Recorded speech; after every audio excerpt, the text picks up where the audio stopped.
Maraming namatay, pero ang namatay, sir, mga kriminal.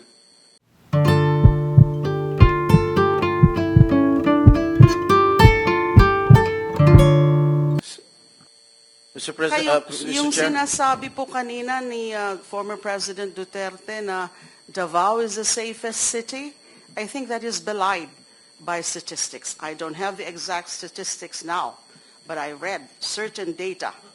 It's not the safest city. It has the So what is among the safest city, highest, as far as you I know? would not know. It was among, it registered as among those with highest data on killings or murders. So how can it be a safe city? Mr.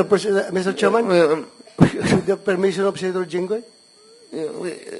I think the former president wants to answer the accusations. The statements Mr. of President, the former yes, you're senator. recognized. Maraming namatay, sir. Marami talaga. Thousands, I would say, from yung naging mayor ako. Marami. Ito yan sila. Dito yan sila lahat. And they would tell you, si Danao, si Koy, si Yambua. Ito si Senator Bato. Maraming namatay, pero ang namatay, sir, mga kriminal. Alam mo kasi ang Davao is a crossroad kasi ang unang nag-bloom sa Mindanao, tagaroon ka man, sir, ang Davao. Kaya saan yung progressive at saan yung pera negosyo, nandoon rin yung mga kriminal kasi ang negosyante pati ang kriminal magkasama yan. Kung saan yung pera, mga negosyante, nandoon yung mga kriminal. Kaya ganon. Kaya pagkabubo ka na mayor at hindi mo takot kang makulong, ako, di makulong, di masama makulong. I can make the confession now, if you want. Mr. Chair. Talagang niyayari ko. Pero, wag mo naman, mga pulis kawawa naman.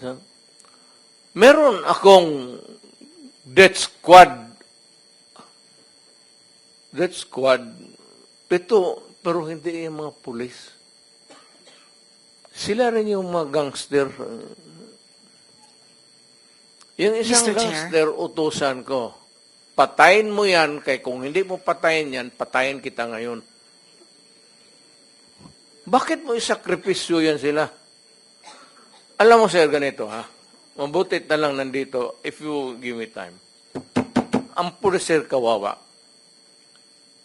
Hindi mo alam, ito, nandito itong mga, pag ang pulis na pahilan ng kaso, sir, suspended yan. Wala ng pagkain yan sa the day that the suspension is issued, that day, ang pulis wala ng pagkain, ang mga pamilya nila wala ng pera, ang mga bata wala ng pamasahe, hinto lahat. Paralyze ang pamilya ng pulis. Hindi ninyo alam yan. Kaya may kaibigan kayo ng pulis, tanungin ninyo. Yan ang buhay ng pulis. Kaya protektado ko yan sila. Pagka in the fulfillment of duty, sabi ko sa kanila, magpakamatay ako sa inyo. Pero pag nag-abuso kayo, nagpatay kayo ng tao, nag-hold up kayo, nag-kidnap kayo, putang ina, ako mismo ang papatay sa inyo. Mr. Chair. Mr. President, kayong Mr. magpahuli. President, okay, ako muna may tanong. Kasi medyo nalito rin po ako. So, ibig niyo sabihin, gusto nyo proteksyonan yung pulis, ayaw nyo silang gamitin sa maipit sila kasi kung masuspend sila, kawawa pamilya niya. Tas nabanggit nyo, may sarili kayo ngayong tinayo na hit squad. Is that what you're trying to tell us? Para hindi po kami nalilito po. I mean, can we be very clear? Hindi naman death Salitang, squad. salitang, ano po ito? Salitang diretso. Opo. Hindi naman death squad. Basta alam ng tao sa Davao na nandyan ako at magkamali ka and you commit a heinous crime at walang mapuntahan yung agrabyado, ako yan.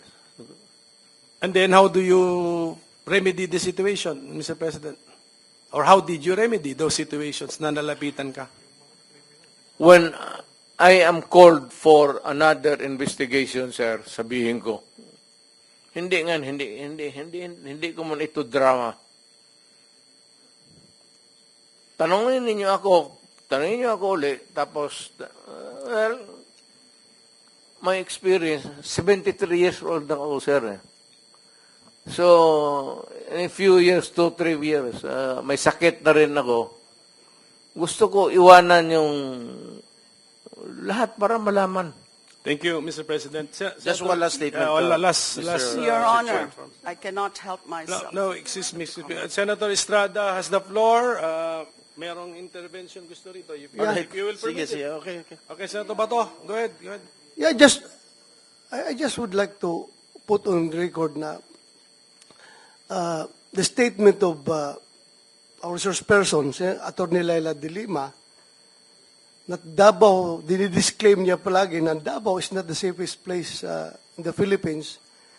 So what does that make of all these awards that was received by Davao City? Not only the LG of Davao City, the Davao City Police Office, ay palaging Best City Police Office of the Year. Halos forever na eh. Kaya there came a point na yung Davao City Police Office ay hindi na sinasali sa best competition as far as unit performance is concerned dahil yung ibang mga syudad hindi na makakatanggap ng award dahil Davao City palagi na nanalo based on record yan sa Camp Crame. Ngayon, it is, ako mismo, I'm from Davao.